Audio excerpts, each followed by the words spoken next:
Ai dos que puxam o mal com cordas de falsidade e o pecado com cordas de carros. Isaías 5:18. O texto começa com ai, mas quando temos um ai nesse livro de bênçãos, ele começa uma advertência para que possamos escapar da angústia. Os ais de Deus são melhores do que as congratulações do diabo. Deus tem sempre como propósito o bem do homem, e somente coloca o mal diante dele para que possa se desviar dos perigos de um caminho errado e assim escapar do mal que está no fim do percurso. Não pense que sou cruel neste momento por minha mensagem soar severa e conter uma nota de pesar em vez de alegria. Pode ser muito benéfico para as próximas gerações, queridos amigos, ficar um pouco descontentes. Pode fazer os sinos tocarem nos seus ouvidos para sempre, se hoje, em vez do som da doce harpa, você ouvir o clarim estridente, surpreendendo-o com a reflexão. Talvez os ai, ai, ai, embora possam soar como um barulho terrível em seus ouvidos, sejam um meio de levá-lo a procurar a encontrar seu Salvador, e então, por toda a eternidade, nenhum ai jamais chegará perto de você. Que o bom Espírito de Deus, o Espírito de toda graça, traga poder à minha advertência, para que você aproveite hoje a palavra de Deus. Esse é um texto singular, não é fácil entendê-lo à primeira vista. Aqui estão alguns que dizem retratar o pecado com cordões de falsidade, que são suficientemente finos, mas ainda assim o retratam como uma corda de carro, que é suficientemente grossa. Eles são aparelhados para pecar e os traços parecem frágeis, insignificantes e quebradiços. Você mal pode tocá-los, pois eles são uma farsa, uma ficção, mera vaidade. O que pode ser mais fino e fraco do que os fios da vaidade da teia da aranha? No entanto, quando você tenta quebrá-los ou removê-los, eles acabam sendo cordas de carro ou de carroça, adaptadas para suportar a força de um cavalo ou boi. Motivos que não têm força lógica e que não amarrariam um homem razoável por um momento são, no entanto, são suficientes para manter o máximo de homens em cativeiro. Esse homem é escravo da iniquidade que, por motivos indignos e razões indefensáveis que não parecem mais fortes do que os pequenos cordões, o prende como laços de aço, e ele fica atrelado à carroça carregada da sua iniquidade, como um cavalo é preso por uma corda à carroça. Este é o nosso tema neste momento. Deixe-me dar a explicação simples. Aqui há pessoas atreladas à carroça do pecado, presas a ele por muitas cordas, todas elas leves como a vaidade e, no entanto, fortes como cordas de carroças. Deixe-me trazer uma ilustração. Aqui está um homem que, sendo jovem, ouviu o Evangelho e cresceu sob a influência dele. É alguém inteligente, um leitor da Bíblia e até um certo teólogo. Ele frequentou a escola dominical, foi um aluno aplicado e podia explicar muito da Escritura, mas era tudo a superficialidade. Ele se divertia com o Evangelho e brincava com coisas sérias. Prestava atenção nos sermões para poder falar sobre eles e dizer que ouvira o pregador. Após o sermão, enquanto os outros ficavam impressionados, ele estava normal, se divertia. Ele tinha ouvido algum erro do pregador em sua pronúncia, na construção gramatical de uma sentença ou na citação incorreta de um poeta, e mencionava isso com gosto, omitindo tudo de bom que havia sido falado. Esse era o jeito dele. Não queria magoar ninguém, pelo menos ele teria alegado isso se alguém o tivesse reprovado seriamente. Ele ficou sob a amarra dessa frivolidade religiosa, mas que era uma pequena corda de falsidade, como um fio forte. Anos antes, ele começou a se prender a este pecado frívolo e no momento presente, não tenho certeza se ele ao menos se importa em ir ouvir o Evangelho ou ler a palavra de Deus, porque ele passou a desprezar aquilo com que se divertia. A brincadeira devassa degenerou em um escárnio malicioso, seu cordão tornou-se uma corda de carroça. Sua vida é agora toda insignificante. Você não poderia levá-lo a sério. Ele passa o tempo em uma risada perpétua. Toda coisa santa é agora objeto de comédia. Como Belsazar, ele bebe seu vinho nos vasos sagrados do templo. A sinceridade tem um prazer próprio e um espírito ousado sujeita a alegria e o riso à sua carroça e subjuga todas as faculdades da mente a Deus, até mesmo o humor. Mas este homem não possui o Senhor em seu coração. porque ri das verdades mais solenes e não parece capaz de nada mais elevado ou superior. Sua vida é um escárnio. Ele puxaria uma pena da asa de um anjo e a usaria em seu boné. No solene dia de Pentecostes, ele desenharia uma língua fendida na unha do polegar para mostrá-la como curiosidade. Não há nada sagrado para ele agora, nem haverá até que esteja no inferno, e então terminarão suas piadas e zombarias. O hábito de ser desdenhoso se tornou uma corda de carroça que o detém da maneira mais sarcástica. Eu digo, jovem, rompa essas desgraçadas cordas de falsidade antes que elas se fortaleçam e se tornem cordas de carroça. Enquanto ainda há apenas um fio fino, separe-o antes que o fio se junte a outro fio, e aquele a outro, e aquele a outro, até que se torne um cabo que nem mesmo um gigante possa separar. Há muitos exemplos lamentáveis de gracejadores que se transformaram em escarnecedores, e seria uma pena que você se tornasse um deles. Evite gracejar com o Evangelho, como você evitaria palavrões ou blasfêmias, pois em sua essência eles são irreverentes e perniciosos. Tenho visto a mesma coisa tomar outra forma, e então esse pareceu um questionamento capcioso. Não temos medo de ser examinados sobre qualquer coisa na palavra de Deus, mas tememos um espírito caviloso. Eu, por exemplo, acredito que, quanto mais a palavra de Deus tiver sido peneirada, mais completamente será confirmada. O resultado é a melhor compreensão do seu ensino. O ouro puro brilha ainda mais após ser colocado no crisol. Mas há um hábito que começa assim: eu não vejo isso, eu não entendo assim, eu não aprovo isso, eu questiono aquilo. Isso faz da vida um amaranhado de espinhos e sarças, onde 10.000 pontos de dúvida estão sempre rasgando a mente. Esse estado de dúvida lembra a velha frase da serpente: foi assim que Deus disse? Se a afirmação feita fosse oposta, o cavalheiro a teria questionado, pois ele é obrigado a duvidar de tudo.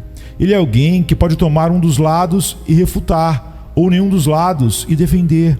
Ele poderia agir como o eminente advogado que, ao cometer um erro quanto ao seu lado do caso, levantou-se e apresentou todos os argumentos de maneira reveladora, até a advogada do seu cliente sussurrar: você o fez por nós, você usou todos os argumentos contra o seu próprio cliente.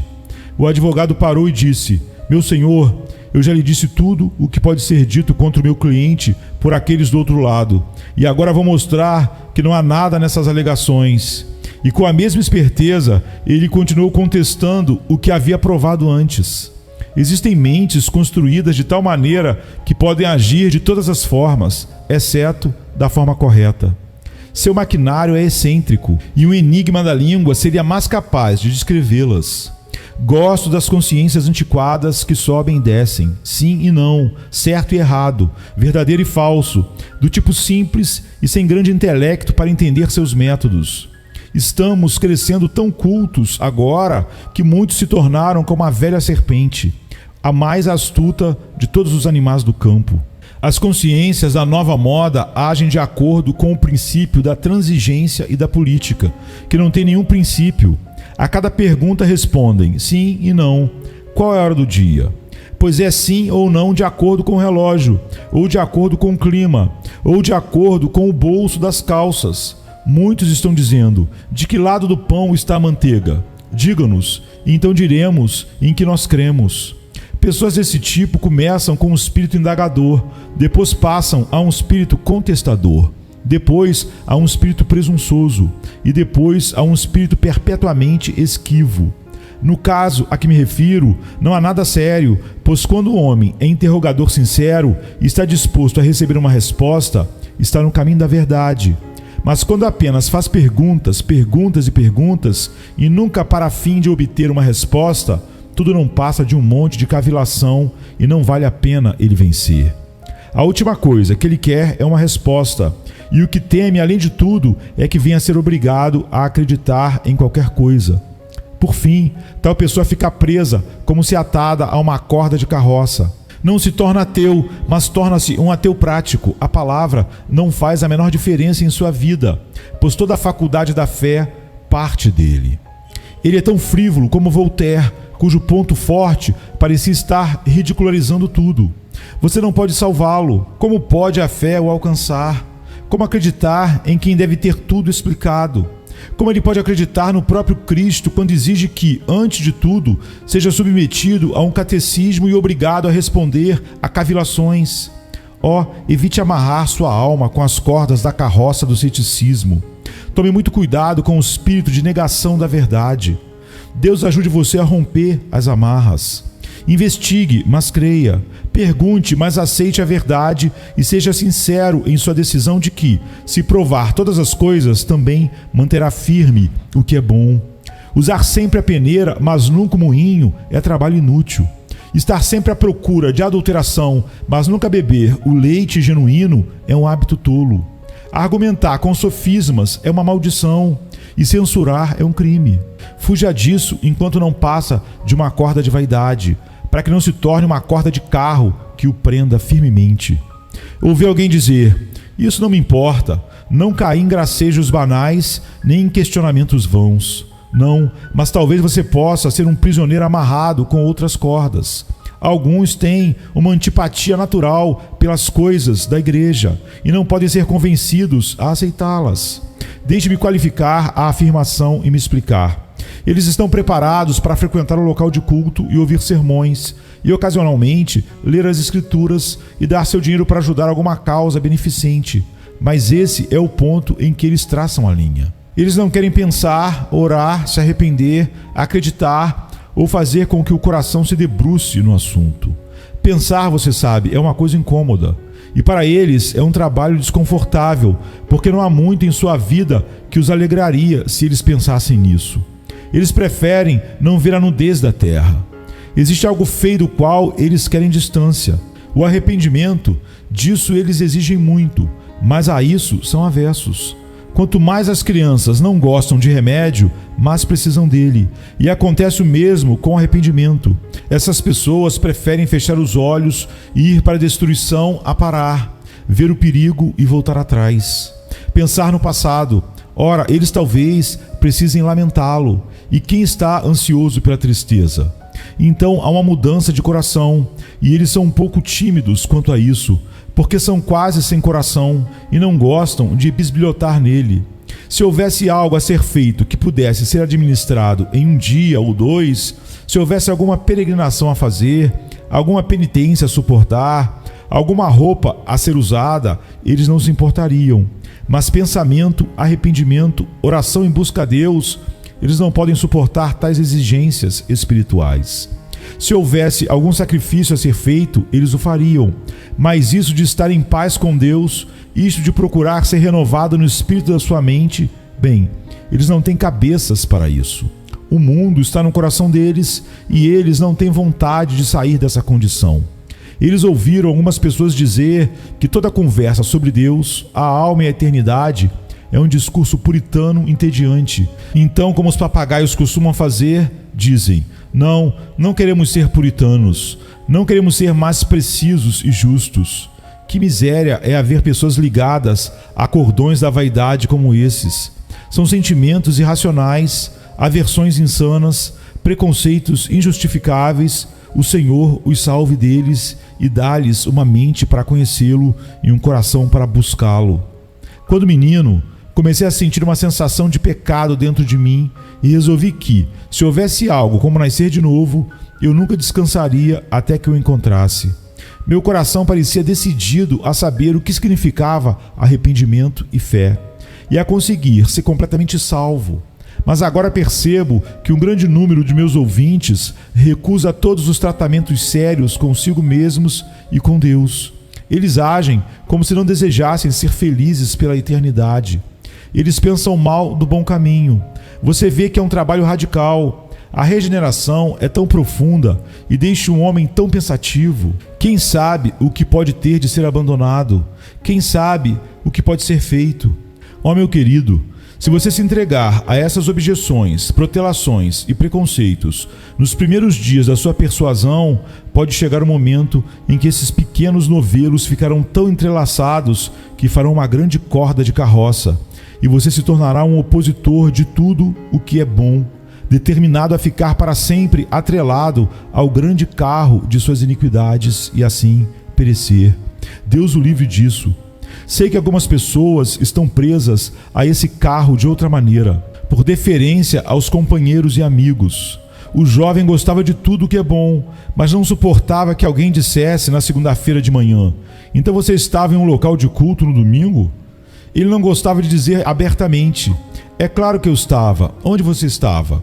Mas preferia dizer: bem, dei uma passada na igreja ontem ou na abadia para ouvir a música. Sim, ele deu uma passada lá por curiosidade, apenas para ver o lugar e a multidão. É como se ele estivesse envergonhado de adorar seu Criador e ser visto guardando o dia do Senhor.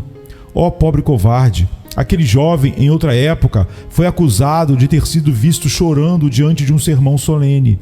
Ele confessou que foi bastante comovente e que ficou empolgado e bastante convencido, mas pediu desculpas ao diabo e implorou que não ouvisse mais nada daquilo. Ele começou a dar lugar a seus amigos ímpios e logo se tornou o alvo deles.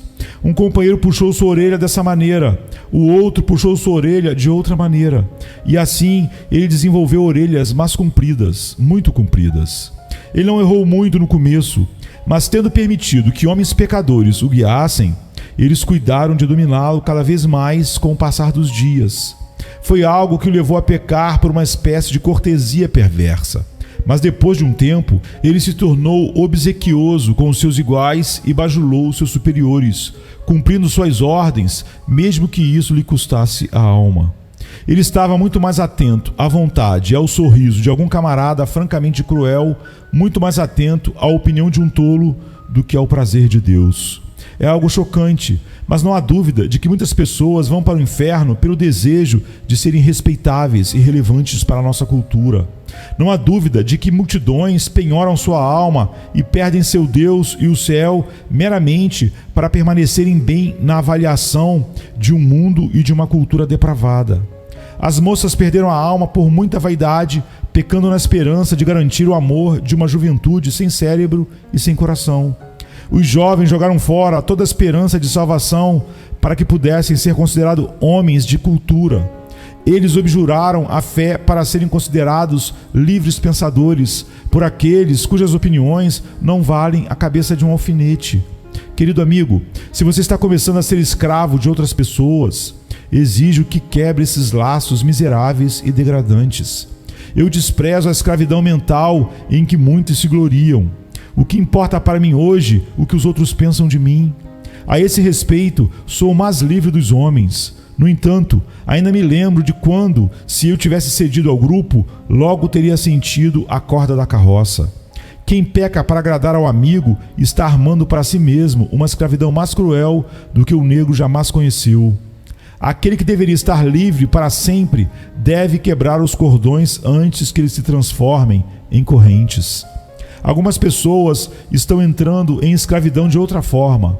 Elas estão gradualmente formando hábitos do mal. Quantos jovens nascidos e criados no meio de associações cristãs estão fazendo isso? É um pequeno gole e bem pouco.